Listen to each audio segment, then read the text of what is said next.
Assalamualaikum bosku, kembali lagi di HNWA. Jangan lupa subscribe ya. Assalamualaikum bosku. Kembali lagi di HNWA. Ya, kali ini bosku, untuk kesekian kalinya kita bakal membahas konten nih terkait tentang kota Balikpapan bosku. Tapi di sini kita bakal membahas tentang sejarah peninggalan Jepang yang berada di kota Balikpapan bosku. Dan BTW, untuk sekedar diketahui, Jepang pertama kali tiba di Pelabuhan Tarakan bosku, tepatnya pada tanggal 11 Januari 1942 bosku. Kemudian Jepang berada di Balikpapan hingga ke Pulau Jawa. Dan saat itu bosku, tujuan Jepang ke Balikpapan adalah menguasai sumber minyak bumi yang sangat berlimpah. Walaupun sebenarnya bosku, Balikpapan saat itu telah dikuasai oleh pemerintah Belanda bosku. Tapi di sisi lain, dengan kesiapan perang untuk mengusir Belanda, Jepang membawa alutsista yang sangat canggih bosku, serta prajurit yang cukup banyak dibandingkan dengan Belanda. Wah, itu banyaknya semana itu Mas Mon? Nah, banyaknya itu diperkirakan jumlah tentara Jepang lebih dari 5.000 orang bosku, sedangkan Belanda hanya standby diperkirakan 1.000 personil bosku. Kurang lebih 1.000 ya betul, tetapi strategi perang Jepang sangat mendukung dengan menempatkan meriam di bukit Gunung Balikpapan bosku. Nanti bosku saksikan sendiri seperti apa bentuk dan polanya bosku. Jadi memang Jepang ini sama Belanda perbandingannya jauh ya Mas ya? Jauh saat itu. Di antara tadi 5.000-an sampai di Belanda masuk itu semuanya 1.000 personilan ya, personil. Ya. Oh, jadi memang kebanyakan di Balikpapan itu kita diserang oleh Jepang ya, bukan Belanda ya tepatnya. Oke. Nah, inilah yang membuat Belanda menyerahkan kekuasaannya ke Jepang bosku. Ya, betul sekali bosku. Nah, jadi kesiapan Jepang dalam menaklukkan wilayah ini dengan strategi perang yang sangat baik. Nah, itu dilihat lagi dari penempatan penerimaan di bukit Balikpapan atau yang kita sebut dengan Gunung Malang dan Gunung Maryam. Ya, betul sekali bosku. Jadi teman-teman di sini yang tahu kisah ini atau di Gunung Maryam atau di Gunung Malang nanti bisa komen juga ya bosku ya. Nah, yang mengarah ke Laut Balikpapan ya tepatnya bosku. Ya.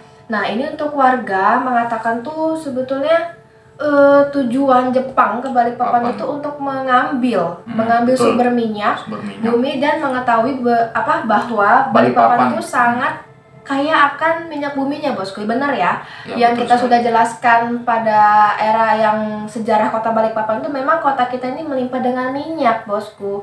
Nah, jadi Jepang dan Belanda pun itu menyerang kita itu untuk mengambil atau memang membudidayakan minyak ini untuk negaranya gitu ya bosku ya. Terutama untuk bahan bakar yang keperluan selama Perang Dunia Kedua bosku. Benar. Nah, untuk melihat sisi peninggalan Jepang ya antara lain tuh banyak bosku. Iya, yang pertama kita membahas tentang yaitu bunker atau bunker Jepang di Balikpapan bosku. No. Jadi bunker ya bosku ya, mohon maaf. Dia nggak bisa bahasa Inggris, jadi kita sebutnya bunker. Tapi kalau dia tuh bunker ya, bunker Jepang di Balikpapan. Pertama bosku, check it out.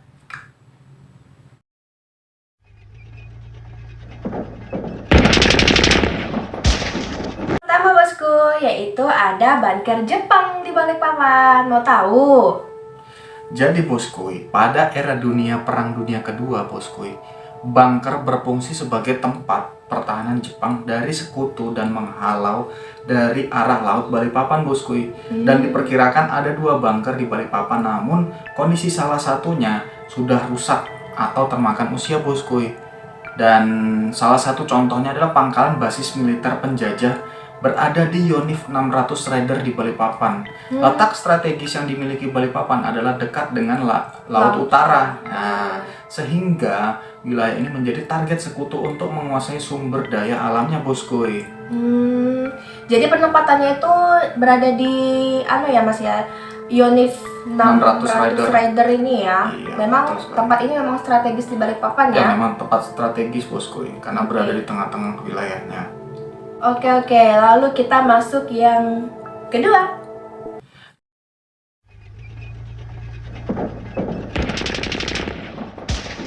Yang kedua bosku adalah monumen simbolik dan tugu peringatan Jepang, Indonesia, dan Australia bosku. Ya, diperkirakan monumen ini dibuat untuk mengenang orang Jepang, Indonesia, dan Australia, yang gugur semasa Perang Dunia Kedua di kota Balikpapan. Wah, jadi monumen perdamaian ini dan persahabatan untuk mengenang orang Jepang, Indonesia, Australia yang gugur di daerah Balikpapan tersebut, boskuy, semasa Perang Dunia Kedua. Nah, yaitu di Towa Kaji Jepang yang didirikan pada 15 Agustus 1990 tepatnya, boskuy. Nah, begitu kaya akan sejarah negara Indonesia ini harus kita menjaga kelestariannya dan menikmati biar tetap menjadi sejarah untuk kesekian-sekian nanti keturunan kita ya, bosku ya. Betul sekali, bosku. Nah, lalu itu ada juga yang ketiga yaitu Meriam Jepang. Meriam Jepang ini, bosku, dinamakan Meriam Didi Sidodadi. Nah, meriam peninggalan Jepang yang berlokasi di pemukiman warga, tepatnya di PDAM Sidodadi, Kampung Baru Balikpapan.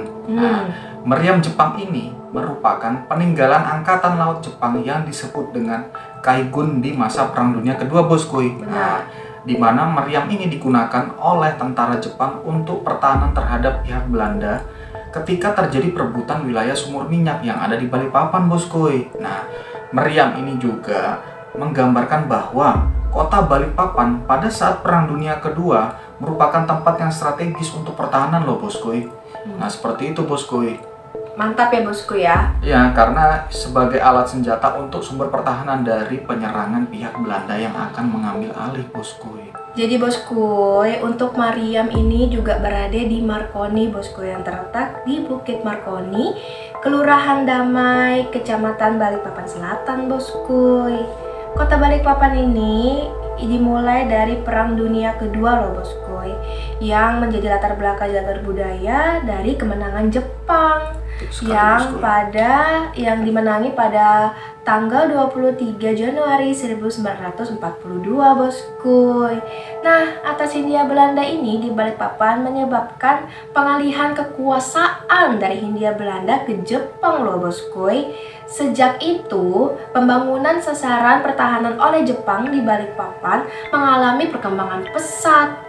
Nah, jadi sasaran pertahanan tersebut, bosku, di daerah-daerah yang terutama untuk mempertahankan sumber minyak. Jadi memang prinsipnya Belanda ini memang mempertahankan untuk kita menguasai minyak ya, bosku, di Balikpapan. Nah, jadi memang perang-perang ini memang untuk mengambil haknya minyak-minyak ini untuk negaranya, bosku. Iya, betul sekali, bosku. Nah, untuk lokasi Meriam itu berada di puncak bukit ini yang mana menghadap langsung ke arah selatan ya, bosku ya. Jadi ada yang tadi dibahas di atas untuk itu laut di sebelah utara.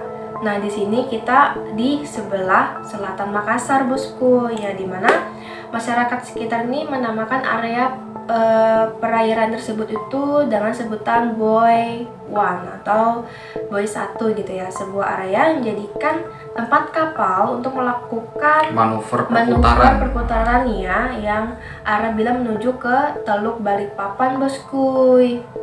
Dan dengan kondisi tersebut, bosku, maka setiap kapal yang memasuki Teluk Balikpapan akan dengan mudah diawasi, bosku, dan dipantau agar keberadaan Meriam ini bisa termonitor, bosku. Nah, jadi, bosku, kenapa Meriam ini mayoritas tepatnya lokasinya berada dekat pantai?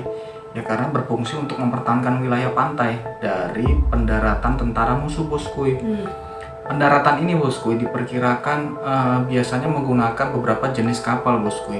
Ya, salah satunya itu adalah jenis kapal landship, tank, dan juga jenis amfibi, bosku. Benar. Nah, fungsi meriam pantai adalah untuk menenggelamkan atau menghancurkan kapal pengangkut pasukan dan tank amfibi sebelum mencapai pantai, bosku.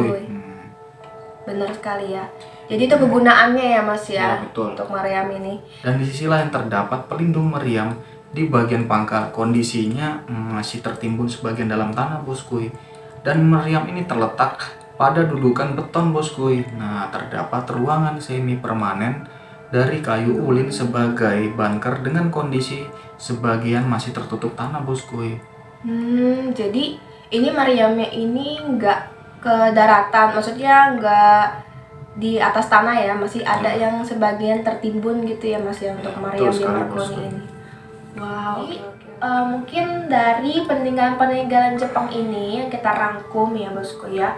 Kalau memang bosku ada lagi mengetahui dengan peninggalan-peninggalan Jepang yang bosku tahu, boleh komen untuk teman-teman bisa baca ya bosku ya. Apabila memang kita belum mendapatkan informasi yang lebih lanjut lagi. Dan jangan lupa bosku, di like and subscribe HNWA Official, dan mohon dukungannya bosku, serta mohon bimbingan dan koreksi serta masukannya bosku, agar channel kami lebih berkembang lagi bosku. Dan jangan lupa bosku, di views bosku. Sampai jumpa. Bye bye.